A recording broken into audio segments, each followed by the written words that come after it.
Hello student, आप सभी का स्वागत है। बच्चों, सबसे पहले आप सभी को होलिका दहन के पावन पर्व की हार्दिक बधाई एवं शुभकामनाएं।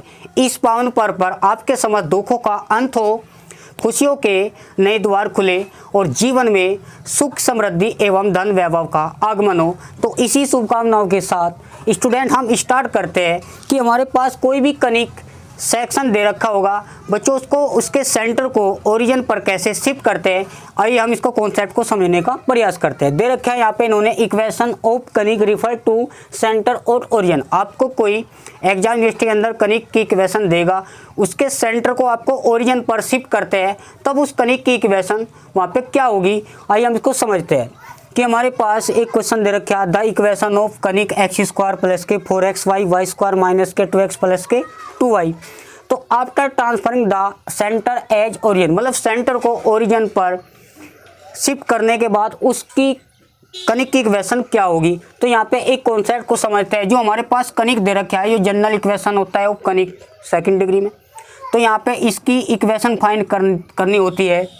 जब हम किसी कनिक का सेंटर ओरिजिन पर शिफ्ट करते हैं तो हमारे पास जो कनिक दे रखा है उसमें इसको डिस्कार्ड कर देना यहाँ से, यानी एक्स और वाई और कांस्टेंट को यहाँ से रिमूव कर देना। उसके प्लेस पर delta upon a b minus h square. जैसे आपको प्रीवियस सेशन में मैंने आपको बताया था कि हमारे पास कोई कनिक सेक्शन दे रखा है तो ए एक्स स्क्वायर प्लस के 2hxy प्लस के बी वाई स्क्वायर प्लस के 2j, इसमें हम पूरे में ऐड करते थे प्लस के delta upon h square minus a b. वहाँ पे आइसमपटोट की इक्वेशन फाइंड करनी होती है किसी भी कनिक की।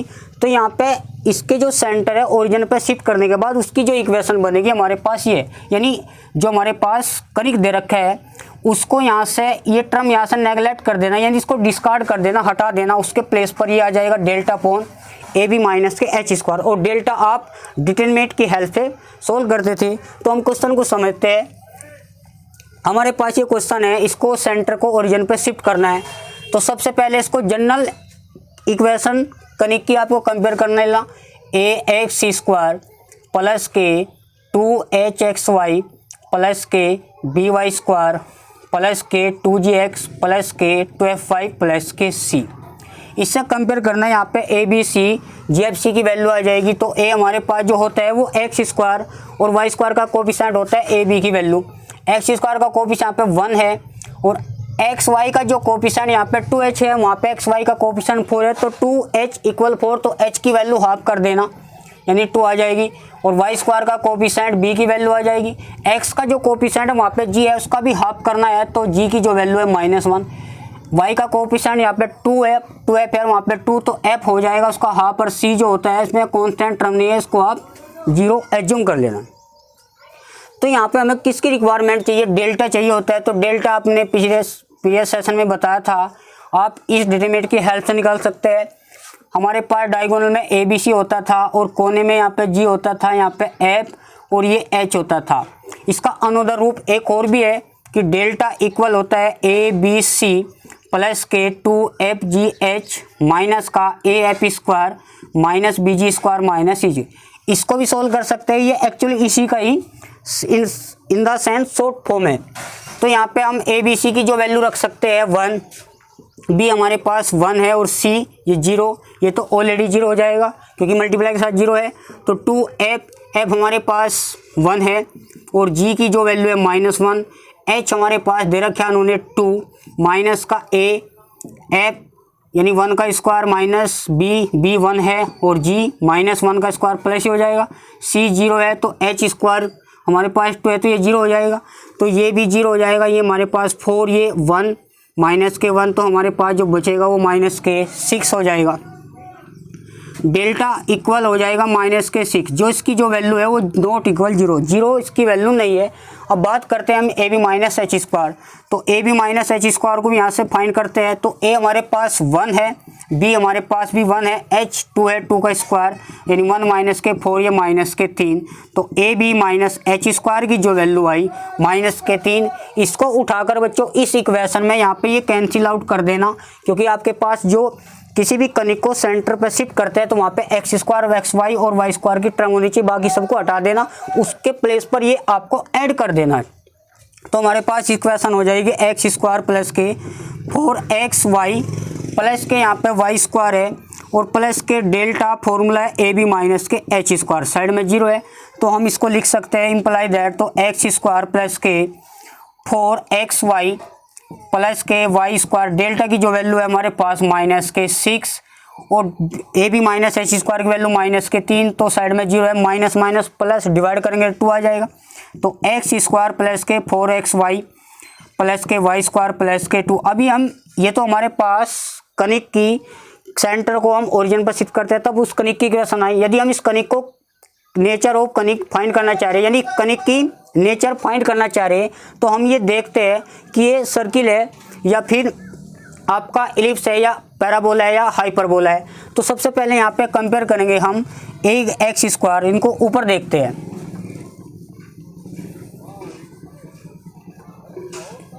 हमारे पास इसको लिख सकते हैं एक्स स्क्वायर प्लस के 4xy प्लस के यहाँ पे वाई स्क्वायर प्लस के 2, इसको कंपेयर करेंगे ए एक्स स्क्वायर प्लस के 2hxy प्लस के बी वाई स्क्वायर प्लस के 2gx प्लस के 2fy प्लस के c। हमारे पास a जो होता है एक्स स्क्वायर का कोफिशिएंट होता है, h xy का कोफिशिएंट इसको हाफ कर देना, v वाई स्क्वायर का कोफिशिएंट, हमारे पास a b h चाहिए क्योंकि डेल्टा जो हमारे पास था वो माइनस के 6 था, 0 तो नहीं है, तो स्ट्रेट लाइन को तो रिप्रेजेंट नहीं करने का। यदि डेल्टा की वैल्यू 0 है तो वहाँ पे 2 स्ट्रेट लाइन भी हो सकती है, 2 परपेंडिकुलर लाइन भी हो सकती है।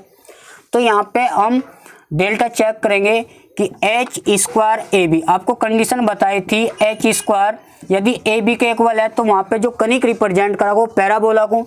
यदि हमारे पास दूसरी कंडीशन है h square less than a b, तो वहाँ पे जो कनिक होगा वो इलिप्स को रिप्रेजेंट करता है। तीसरी कंडीशन क्या थी, यदि इसकी value greater than a b तो हाइपरबोला। और चौथी जो कंडीशन है h square greater than a b तो होना चाहिए, साथ में ए प्लस बी का जो सम है वो आपको 0 आना चाहिए, यानी एक्स स्क्वायर वाई स्क्वायर का कोफिशिएंट यहाँ पे यदि दोनों को ऐड करके 0 आ रहा तो वहाँ पे रेक्टेंगुलर हाइपरबोला होगा। तो देखते हैं बच्चों यहाँ पे कौन सा है। एच हमारे पास 2 है, 2 का स्क्वायर, ए बी 1 है, दोनों 1 है तो 4, देखो 4 ग्रेटर देन 1 है, यानी एच स्क्वायर ग्रेटर देन 1 है तो ये हाइपरबोला को रिप्रेजेंट करेगा। तो इस तरीके से किसी भी कनिक को आप रेक्टिफाई कर सकते हैं कि उसकी नेचर ऑफ कनिक क्या है। बात करते हैं नेक्स्ट क्वेश्चन की, इसको यहाँ तक एक बार कंप्लीट नोट कर लेना बच्चों।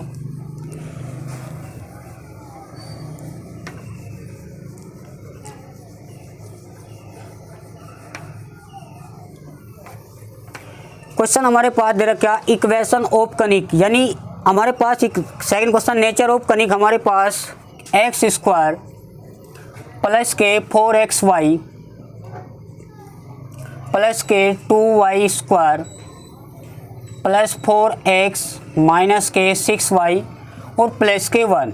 इस कनिक की आपको नेचर फाइंड करना है कि ये आपका इलिप्स है या पेयर ऑफ स्ट्रेट लाइन को रिप्रेजेंट करता है या फिर इलिप्स है या हाइपरबोला है, रेक्टेंगल हाइपरबोला है। तो सबसे पहले आपको इक्वेशन से कंपेयर करना चाहिए 2hxy प्लस के बी वाई स्क्वायर प्लस के 2gx प्लस के 2fy प्लस के c इक्वल 0। जो एक्स स्क्वायर वाई स्क्वायर का कोफिशिएंट है वो ए और बी की वैल्यू होती है। यहाँ पे एक्स स्क्वायर का कोफिशिएंट 1 है, एच का जो एक्स वाई का कोफिशिएंट वहाँ पे 2h है तो 2h इक्वल 4, h की वैल्यू उसका हाफ कर देना एक्स वाई का कोफिशिएंट का। यहाँ b जो होगा वो वाई स्क्वायर का कोफिशिएंट है, x का कोफिशिएंट यहाँ पे 2g है तो उसका हाफ करेंगे, यहाँ पे g हमारे पास आधा हो जाएगा, इसका हाफ करेंगे f माइनस के 3 और c 1 हो जाएगा। अब यहाँ पे ये नेचर ऑफ कनिक जब भी निकालते हैं तो डेल्टा आपको चाहिए होता है। तो डेल्टा आपको बताया था कि ए बी सी प्लस के 2fgh माइनस का एफ स्क्वायर माइनस के bg स्क्वायर माइनस के ch स्क्वायर। जैसे आप डिटरमिनेंट से सोल्व करते हैं तो उससे भी सोल्व कर सकते हो आप। तो ए बी सी की वैल्यू यहाँ पे पुट कर देना 1, बी की वैल्यू 2 है, सी हमारे पास है 1 प्लस के 2f माइनस के 3, g 2 है, h हमारे पास 2 है, a हमारे पास 1 है, f माइनस 3 का स्क्वायर करेंगे तो प्लस 9 ही आ जाएगा।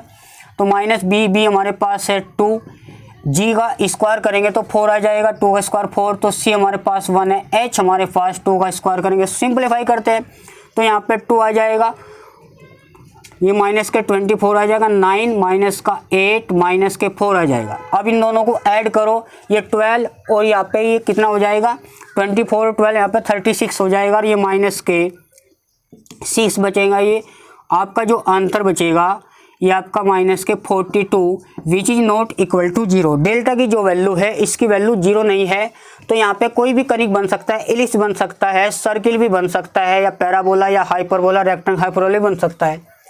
अब चेक करते हैं यहाँ पे h square a b. H की जो वैल्यू हमारे पास यहाँ पे 2 है तो 2 का स्क्वायर हो जाएगा। ए की वैल्यू 1 है और बी की वैल्यू यहाँ पे 2 है, तो 4 ग्रेटर देन 2, तो हमारे पास एच स्क्वायर ए बी है। तो यहाँ पे आपका स्टूडेंट हाइपरबोला बन जाएगा। जो कनिक है, कनिक विल बी रिप्रेजेंट हाइपरबोला को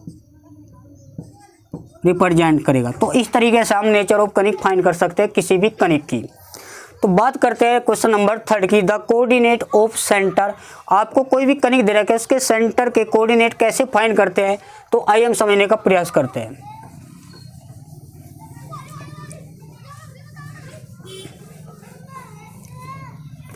तो दे रहा क्या क्वेश्चन नंबर सॉल्यूशन 3। हमारे पास कनिक की इक्वेशन है 13 एक्स स्क्वायर प्लस के माइनस के 18 एक्स वाई प्लस के 37 वाई स्क्वायर और प्लस के ट्वाइस ऑफ एक्स प्लस के 14 वाई, साइड में दे रखा माइनस के 2। हम इसको centre of coordinate of centre of कनिक के, किसी भी कनिक के सेंटर कोऑर्डिनेट कैसे फाइंड करते हैं, मैंने प्रीवियस सेशन में बताया था। जो आपको कनिक दे रखा है उसको एज्यूम कर लेना एफ। यहाँ पे एफ जो होगा एक्स वाई का ही फंक्शन है सेकंड टर्म में, तो यहाँ पे सेकंड डिग्री क्या, तो एक्स के रेस्पेक्ट में पार्शियली डेरिवेटिव करते हैं। जब भी बच्चों एक्स के रेस्पेक्ट में पार्शियल डेरिवेटिव करते हैं वहाँ पे y as a constant assume करना होता है। तो यहाँ पे एक्स के रेस्पेक्ट में तो 26x माइनस के, एक्स का तो 1 हो जाएगा 18y, इसका y का पूरी तरह कांस्टेंट है क्योंकि x वाली टर्म नहीं है, तो प्लस के 2। फिर इसको हम 0 के इक्विवेलेंट रखते हैं, तो हम इसको 2 से डिवाइड करते हैं। तो यहाँ पे 13x माइनस के 9y प्लस के 1, इसको कंसिडर कर लेना इक्वेशन 1। सिमिलरली y के रेस्पेक्ट में पार्शियल डेरिवेटिव करते हैं, फिर इसको 0 के इक्वल रखते हैं, वहाँ पे इक्वेशन 2 आएगी। दोनों को सोल्व करके जो x y की वैल्यू आएगी वही सेंटर ऑफ कनिक हो जाएगा। तो यहाँ पे del f del y, y के रेस्पेक्ट में करते हैं तो ये तो 0 हो जाएगा, माइनस के 18y, यानी y का तो 1 हो जाएगा। 37 को मल्टीप्लाई करेंगे 2 से तो 74y, और यहाँ पे x कांस्टेंट है तो 0 हो जाएगा, प्लस के 14 साइड में आ जाएगा 0। इसको भी 2 से डिवाइड कर सकते हैं, तो माइनस के 9x प्लस के 37 प्लस के 7 इक्वल 2। इन दोनों को सोल्व करते हैं। देखो ये 2 इक्वेशन है 2 वेरिएबल में, इनको आप एलिमेंट्स मेथड से भी कर सकते हैं या फिर आपको सब्स्टिट्यूट मेथड से करते हैं। तो बेटर ये रहेगा कि आप इसको क्रॉस मल्टीप्लाई मेथड से करें तो ज़्यादा बेटर है। तो फ्रॉम फर्स्ट एंड सेकंड को सोल्व करते हैं, इनको थोड़ा अरेंज कर लेना। प्लस के 13x माइनस के 9y प्लस के 1 साइड में 0 चला हुआ है, तो माइनस के 9x प्लस के 37y प्लस के 7 साइड में 0। आप इसको करना है बाई क्रॉस मल्टीप्लाई मेथड।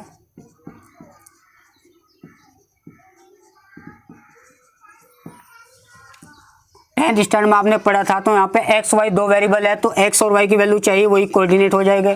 तो यहाँ पे फॉर्मूला होता था इक्वल 1। देखो जब भी आप क्रॉस मल्टीप्लाई मेथड रखते हैं, ये विशेष याद रखें कि हमारे पास जो लीनियर इक्वेशन होगी b1y प्लस के c1 साइड में 0, दूसरी इक्वेशन b2y प्लस के c2, ये साइड में यहाँ पे 0 ही होने चाहिए, एक्स वाई भी होने चाहिए, इधर कॉन्स्टेंट है इधर 0 होने चाहिए, तब ये फॉर्मूला अप्लाई करना। x equal minus y equal 1।